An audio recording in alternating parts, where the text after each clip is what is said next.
Keaton Verhoeff's availability at pick number 6 could be the draft steal that the Calgary Flames need to reshape their future core.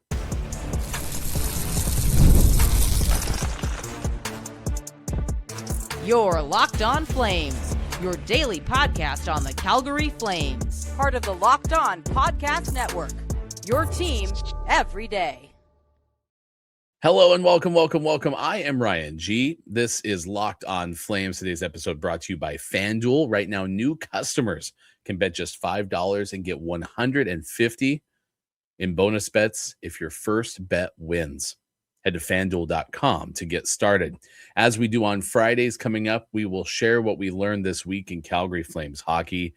And I got lost in a Reddit thread and rewatched part of Game 7 of the Stars Flames playoff series. Oh, what a game that was. Johnny Gaudreau from a sharp angle. So we're going to rewatch it and kind of link it to this moment in time the Calgary Flames are in. But we start with the idea of drafting Keaton Verhoeff, which is pretty exciting considering the fact that at one point Keaton Verhoeff was somewhat of a consensus. I guess you can't really be somewhat of a consensus. You either are a consensus or you're not. But up there, top 3, the class, Gavin McKenna, Ivar Stenberg, Keaton Verhoeff. And somewhere along the way, those other two have kind of stayed put, but Keaton Verhoeff has kind of fallen off. And maybe this ends up being the other side of Calgary's really bad draft lottery luck. He might well be Calgary Flames selection at number 6. That's something that seems like it'd be considered a tremendous value if you compared it to the market, to the placement, to the mock where Verhoeff was just months ago. And now that you have more players choosing the NCAA over other options, this could be one of those situations where the Flames are poised to be lucky just to have that selection.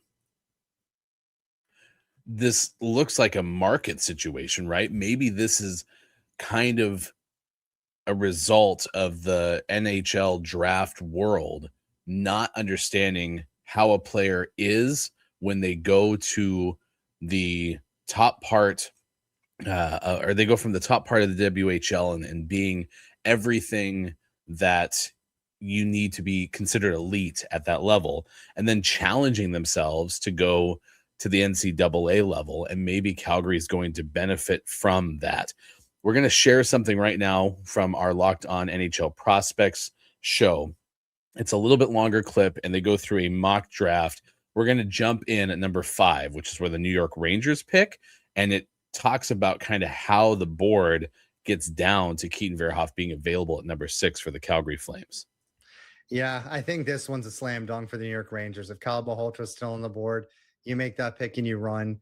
He's a center that they can slot in initially behind Mika Zibanejad and Vincent Trocheck. He also gives them the flexibility to potentially move off of one of them in return for some additional prospects and draft capital. But more than anything, just a tremendously talented young player, someone who's creative, smart, competitive, and brings all the intangibles and skills that the New York Rangers are going to look for in a future top 6 pivot. 100%. And I think that the Calgary Flames are in an interesting spot here. Do they want to go for their personal best player on the board? Do they want to go for a guy that might complement other guys in their lineup? I think if they're going complementary, maybe Albert Schmitz makes a lot of sense to maybe be a potential pairing mate for Zayne Parekh. But I personally think that if Keaton Verhoeff is still on the board here, that Calgary just takes that pick and kind of figures the rest out later. Keaton Verhoeff, of course, a very toolsy right shot defenseman with a high upside, who's had his kind of like hills and valleys over the course of the season, but I certainly think is a player that would fit that lineup wonderfully, especially if either him or Zayne Parekh kind of learns to play on their offside, or if you want to just roll 2 offensive pairs or with offensive leaning right shot defensemen and have lefties that are kind of more settling things down and covering for defensive breaks going the other way. I think that could be a really interesting way of kind of building down not the spine at forward at center, but the spine of defense at right shot defenseman. So Keaton Verhoeff is the pick at 6th overall. So interesting scenario to have Keaton Verhoeff, somebody who wasn't expected to be available at number 6, actually end up with the Calgary Flames. It's something that definitely, if you rewind to December, January is going to be considered a tremendous value if that happens for Calgary. Also, what I loved most about that clip is the idea that if Caleb Malhotra does start to fall, maybe he's available as well for the Calgary Flames. But focusing specifically on Verhoeff, this could just be a situation where more people are going to the NCAA, more prospects than they had prior. And as a result, Calgary just might be in a lucky situation to kind of benefit from a market that's not quite sure. I'll analogize it really quick. Back in like 2015, I bought a used electric car, and it seemed relatively cheap to the rest of the used car market that was out there. And the person that was selling them had shifted to specializing in selling electric vehicles, the used ones, because he said there's not really a way to price these yet. There hasn't been an established electric vehicle market, right, on the used side. And so this seems like a similar situation. Is just it happens to be a circumstance where maybe Calgary, like I was, gets lucky to have an extreme value, like I ended up being buying this car that was probably, thousands of dollars underpriced just because there was no way to consider the market. So that really stood out to me.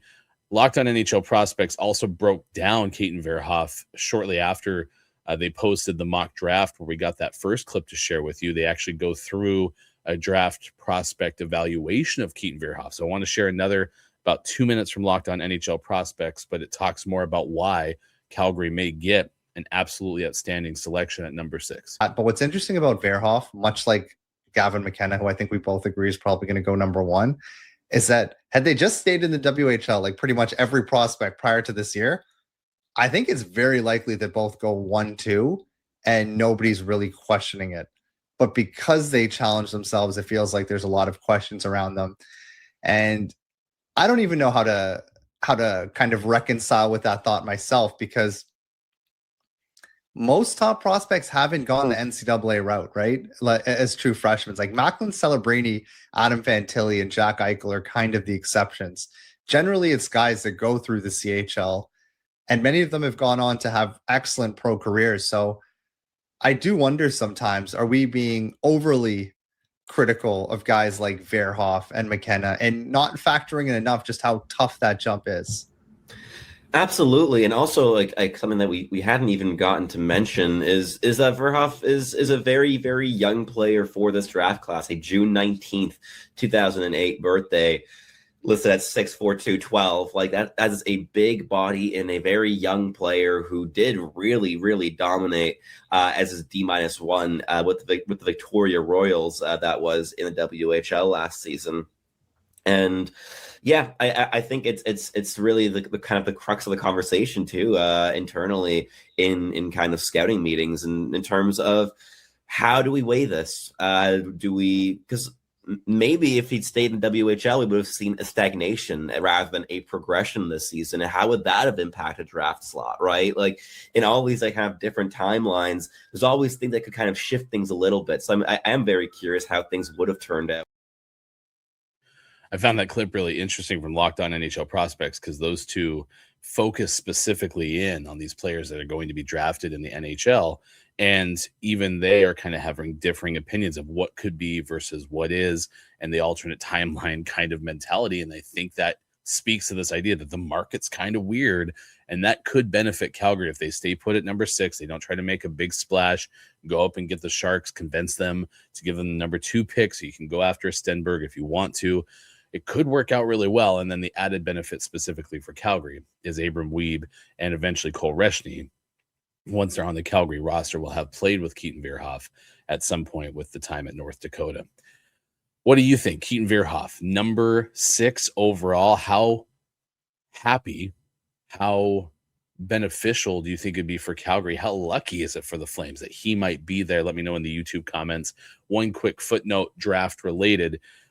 You have Anthony DeMarco of Daily Faceoff saying, speaking with team sources earlier this week, Daily Faceoff was told the Flames will be entertaining a similar process throughout the summer and are willing to trade just about anyone on their roster. They're open to move anyone other than Dustin Wolf, Matvei Gridin, Matt Coronato, and Zayne Parekh. So I also think, going back to earlier episodes this week, Calgary has anyone on the roster, quote unquote, available to deal in conjunction with all of this draft capital? Do you make the big splash and you go up and try to convince the Sharks to give you Ivar Stenberg because they can still draft a defenseman kind of choice, still a top number 6 selection, but then the Sharks also start building their draft capital so that they continue to have success down the road. Also, the Vegas Golden Knights have advanced to the Western Conference Final, and so because of that, the draft pick that the Flames have for this upcoming draft can be no better than 28th overall. And if for some reason Vegas ends up winning the Stanley Cup, the 2028 pick that they received for the Rasmus Anderson trade will become a first rounder in 2028. So those are some footnotes draft-wise that you should know about. I opened up Reddit, saw a Stars Flames Game 7 highlight from 2022. I kind of got lost in it prepping for the show.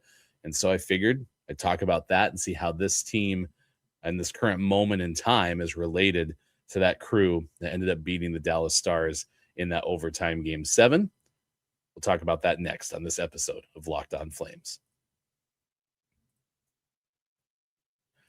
The NBA playoffs are here and every postseason matters. If you're looking to get even closer to the action, FanDuel has a great offer to get you started. Right now, new customers can bet $5 and get $150 in bonus bets if your first bet wins. So you can turn $5 into $150 in bonus bets just for getting started. FanDuel during the playoffs has everything you need all in one place. You can check stats, there's trends, matchups before you make your picks, which makes the whole experience be a little bit more informative for you. Whether you're looking at player props or just following along with your favorite stars, it adds another level of excitement to the game. Oklahoma City at minus 175 to repeat as champion, San Antonio at plus 340, the New York Knicks at plus 550. Maybe you go bold and select the Minnesota Timberwolves at plus 35,000. Head to FanDuel.com to get started.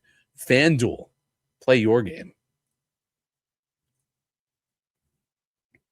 If you have a sweet tooth like I do, you know how tough it is to find the perfect treat without all the sugar. And that is why Cotton Candy 5-Hour Energy Shot brings that nostalgic flavor back in a whole new way. It's that classic cotton candy taste that you remember, but with a tasty caffeine boost and zero sugar. It's a quick, easy way to satisfy that sweet craving while keeping things simple and on the go. Cotton candy is the absolute best. Get it at a carnival. I like to get it at a game, but you can't eat sugar all day. This is a perfect alternative. It's giving you that fruity vanilla vibe that you absolutely love from the throwback days, but it's super smooth and convenient because you're getting it in the portable shot that you can grab whenever you need a little pick-me-up. Bring on the sweetness with Cotton Candy 5-Hour Energy Shots, available online now at 5hourenergy.com or on Amazon. Thank you for making Locked On Flames your first listen every single day. I got lost in a YouTube rewatch of Game 7 from the Calgary Flames Dallas Stars series back in May of 2022. What fond memories. It's actually a big one for me because I've shared with you I'm a Calgary Flames fan of probably 22 years at this point. The 2004 Stanley Cup final kind of got me into Flames hockey, and then probably 10, 15 years ago, I started watch about 40, 45 regular season games a year. That's about what I manage before I get into the Locked On Flames hosting chair. And so the 2022 playoffs was really one of those like cemented moments for me as a fan, something unlike I'd really experienced prior as a Calgary Flames fan. So I want to share why that Game 7 win kind of reminds me of this moment in time for the Calgary Flames. But first, invite you to check out our Everydayer Club, especially if you never miss an episode. We made this club just for you. You can find it by going to lockedonflames.supercast.com. You get our show ad-free on your favorite podcast app, so you don't even have to change which app you use. Plus, you get our members-only Discord, and that's a server where you're going to talk to every Locked On podcast host, other Everyday members, Everydayer Club members. It's a great place to talk all sports. That's lockedonflames.supercast.com, or tap the link in the show notes to learn more. Game 7, Calgary Flames, Dallas Stars, May 15th, 2022. What a game that was, as the Flames get the sharp angle game-winning goal with about 5 minutes left in overtime. And it was a barrage of shots for Calgary. That game started off the opposite direction. You had Ben scoring quickly for the Stars, and then you get a tip-in goal to even things out by Tyler Toffoli. Stars answered right away. I don't even know if they had made the announcement over the PA of the Toffoli goal before the Stars scored. And then Flames even things up when Jacob Markstrom finds Johnny Gaudreau down ice, a quick outlet as the power play was expiring, and they get it to Matthew Tkachuk. That game gets tied. And then in overtime with about 5 minutes left, Johnny Gaudreau basically gets a rebound put back at a sharp angle. It reminds me a little bit, if you watch the Wild Avalanche game on Wednesday, it's that same kind of angle that Nathan MacKinnon scored on, and it went over the Wild's right side, the goaltender's right shoulder, similar to kind of how Johnny Gaudreau's shot went in over Jacob Ottinger. And the end total in shots in that game was 62-28. And in so many ways, I would be okay if someone were to say, oh, that was the Jacob Ottinger game, because he played so well. There was one flash on the Sportsnet scorebug that showed that total shots, not shots on goal, but total shots prior to the Gaudreau game winner was 125-58 in favor of Calgary. The Flames had put up 125 shots. You're facing 33, 40 shots per period. Absolutely insane. And that was a game where Gaudreau had 2 point-blank shots that were denied, and then a dead center kind of driver that was saved by Ottinger in overtime. Markstrom made a huge stop with about 7.5 left in the third. What an awesome game. And I was watching this on YouTube. I'm seeing the highlights, and what it made me think of is kind of this moment in time for the current iteration of the Calgary Flames. You look at the construction of that Flames roster, and we've talked a lot about Matthew Tkachuk just because he also happens to be a former Calgary Flames number 6 overall pick. The only other top 10 selection of the players that scored a good amount of goals in the playoffs was Elias Lindholm. He was the number 5 overall selection in his draft class. He played that game at 26 years old. But then you have Johnny Gaudreau, round number 4, and was playing at about 28. And it made me think of the excitement behind Ethan Wittenbach, because he is somebody who the Flames got later in a draft and is drawing comparisons to someone like Johnny Gaudreau because of the thing that he was able to do this year in collegiate hockey. Johnny, number 4 overall. Andrew Mangiapane, number 166 in the 6th round. And then even Blake Coleman was number 75 overall, number 47 for Tyler Toffoli. Brett Ritchie, who also scored a good amount of goals in the postseason, was number 44. I think he had a couple, I should say. These are all the scorers who at least had 2 in the playoffs. And then even Michael Backlund was a round 1 pick, but he was number 24. So you have 3 players in the goal scoring group that were all round 1. There was only 3 of them, and most of them, were even outside of round 2 in so many ways. Even Dylan Dubé ended up being a round number 2 pick. He had a good amount of goals in the regular season, maybe didn't score as much in the playoffs. But I was looking at the ages of that team, 23, 26, 28, 25. And I'm like, okay, I think there is part of what I keep throwing at you on this show where I advocate that the Flames are closer than they are far away.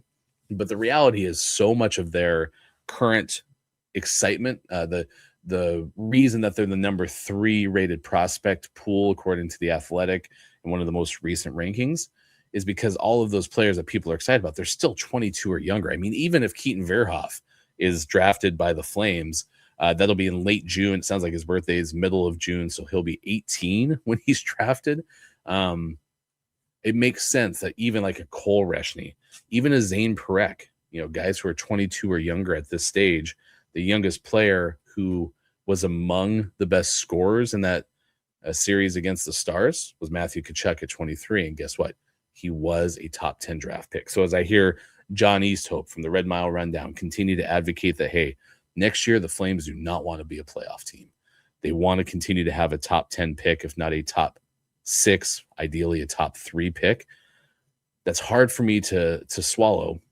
But at the same time, I kind of understand it a little bit more when I contextualize it around that team from 2021-22. So it was worth kind of stepping back, watching it, smiling because of a playoff game that was so hyped. I think that's the only other thing I'll say, though, Flames fans. When Craig Conroy said he wants the Saddle Dome to go out with a playoff series, watching that game, I kind of want to see it. It was so loud. It was so engaged. I mean, that thing was fiery from start to finish. Of course, Game 7s often are. It would be really cool to see for the betterment of the team. If the Flames aren't a postseason contender, I could totally see the value in the fact that they may want to go and back up to the top of the draft as well. So what do you remember most about Game 7? Stars, Flames, the Jacob Ottinger game, but the game winner from Johnny Gaudreau? I'd love to know in the YouTube comments. Please let me know what comes to mind. On Fridays, we do what we learned this week, so we'll do that next on this episode of Locked On Flames. If you've ever opened your bank account and thought, where did all my money go? You are not alone. Keeping track of subscriptions, spending, and bills can get overwhelming fast. And that's where Rocket Money comes in, helping you take control of your finances all in one place. It tracks all your subscriptions in one spot, but the best part is you can cancel those that you do not want with just a few taps from inside the app. It automatically categorizes your spending so you can actually see where your money is going. You get budgets set, alerts to you, and you can stay on top of your upcoming bills. It just makes you feel more organized, gives you a clearer picture of your finances day to day.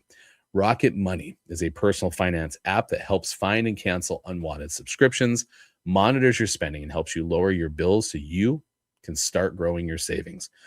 Let Rocket Money help you reach your goals faster. Join at rocketmoney.com/locked-on. That's rocketmoney.com/locked-on. Workplace chaos, deadlines stacking up, inbox overflowing, and that one position you have sitting open when you need to get the right hire and the pressure's on. This is a job for sponsored jobs. Indeed, sponsored jobs helps you reach the people who actually fit what you're looking for with skills, experience, location. So you're not just hoping the right candidate stumbles across your post. And here's a stat that says it all. In the minute I've been talking with you, companies like yours hired 27 people on Indeed, according to Indeed data worldwide. So if you're hiring, spend less time searching, more time interviewing candidates who check all of your boxes with Indeed sponsored jobs. Less stress, less time, more results. When you need the right person to cut through the chaos, this is a job for Indeed sponsored jobs. And listeners of our show will get a $75 sponsored job credit to help your job get the premium status it deserves at Indeed.com/podcast. Go to Indeed.com/podcast right now and support our show by saying you heard about Indeed on this podcast. Indeed.com/podcast. Terms and conditions apply. Need to hire? This is a job for Indeed sponsored jobs. Thank you so much for making Locked On Flames your first listen every single day. We've seen you in the comments. We've seen you as a YouTube subscriber downloading the podcast. Thank you so much. We want to go with what we learned this week in Calgary Flames hockey. This is our Friday edition of the show. I'll actually give you a Saturday episode. Had some really awkward travel that just didn't go right, so we didn't post on Thursday. So coming up on Thursday's show, which will be given to you on Saturday, we'll go through the dredge ahead and look at some of the other teams that are picking in the NHL entry draft similarly in the terms of spot as the Calgary Flames, because everything's kind of counting down now to late June when we find out who will be the next class of Calgary Flames draftees. So up until this point, what we've learned this week in Calgary Flames hockey, there's some trade-up temptations that are there. There's certainly an argument that I feel good about making, which is inventory is high. So many draft picks, and one of the messages right now seems to be Craig Conroy, pick quality over quantity. And if the Flames are going to have 18 picks over the next first 3 rounds of the next 3 drafts, including 6 in the first 2 rounds of this year's draft, then there's value in considering how much of that could you even, I'm going to term it as waste. How much of that can you burn to basically make the San Jose Sharks an offer they cannot refuse? It seems, listening to Locked On Sharks, that there's a lot of value for San Jose to consider defense. And if that is the case, who could they find that would allow them to still have a top 6 draft pick if Calgary were to swap number 6 for number 2 and allow them to get kind of the best remaining defenseman as opposed to the best overall defenseman on the board, while maybe acquiring first-round picks from beyond, or maybe getting a Blake Coleman who is valuable for a team that's trying to make a playoff push and has an expiring contract? Is there enough value there to make them say, hey, we've been picking atop the draft right now. Maybe we can consider trading down and still having number 6 overall. I mean, even where San Jose was, to be able to move up to number 2, that's really good value to them. Plus, they're getting even more value down the road. So I think that that's a consideration that Calgary should consider, because your whole goal is to try to find generational talent. It's also part of the same reason I could see the Sharks staying put and saying, no, we're going to go ahead and get the guy that we ultimately want. I think in that mock draft that we shared with you earlier from Locked On NHL Prospects, that could be Chase Reed, I want to say, who is up there. And so that still opens up Ivar Stenberg to kind of fall even further. And at that point, are you calling, a team to make a deal at number 3? I doubt Vancouver would pass up on taking Ivar Stenberg. The Blackhawks can't see Stenberg falling all the way to number 4. So I really do think the call is to San Jose and just saying, hey, what would it take? What do you want to see? And as we talked about in our first segment of today's show, other than Wolf, other than Parekh, Gridin, Coronato, here you go. And honestly, maybe there's value in even considering Matt Coronato if Stenberg is the difference maker that you need to see. It's a possibility. What else did we learn this week? Well, building the foundation, right?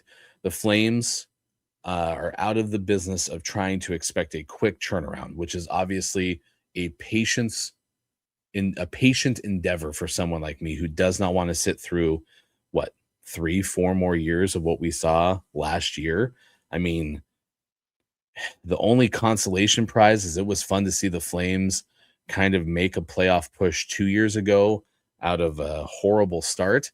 But I also know that if I'm listening to you and you have this depth of Flames fandom that says, hey, we've never tried not to be in the murky middle in the last 3 decades. Let's make that effort right now. This is the time to capitalize, and fine.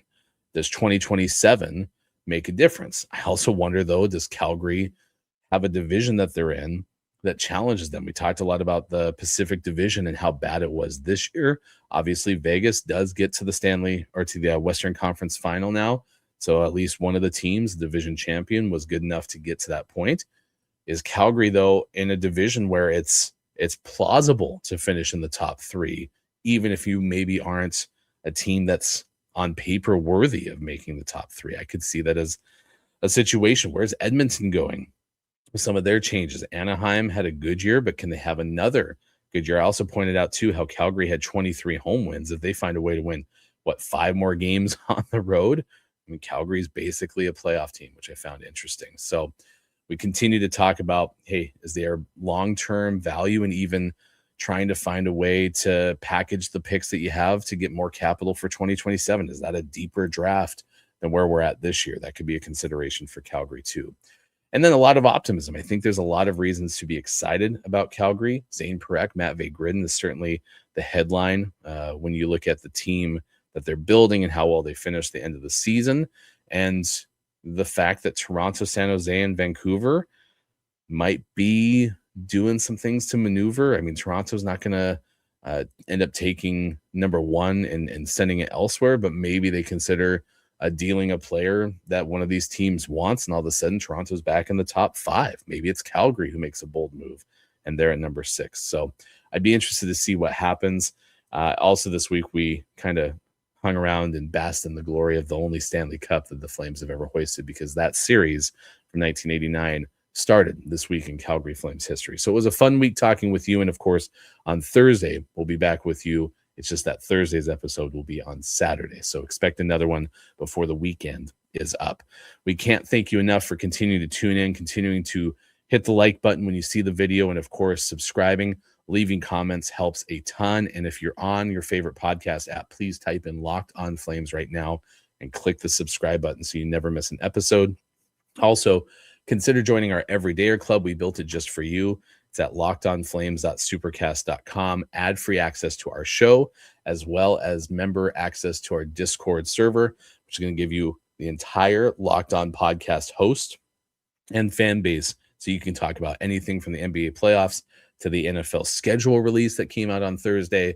Go to lockedonflames.supercast.com to join the club. For those of you on video, stick around. We're going to send you over the first ever 24/7 national Locked On YouTube network channel. And For audio, please make your second listen NHL Game Night with Locked On NHL. My name is Ryan G. Thanks for having fun with us. Good to be back in the home studio. We'll talk to you again on Saturday for more Locked On Flames.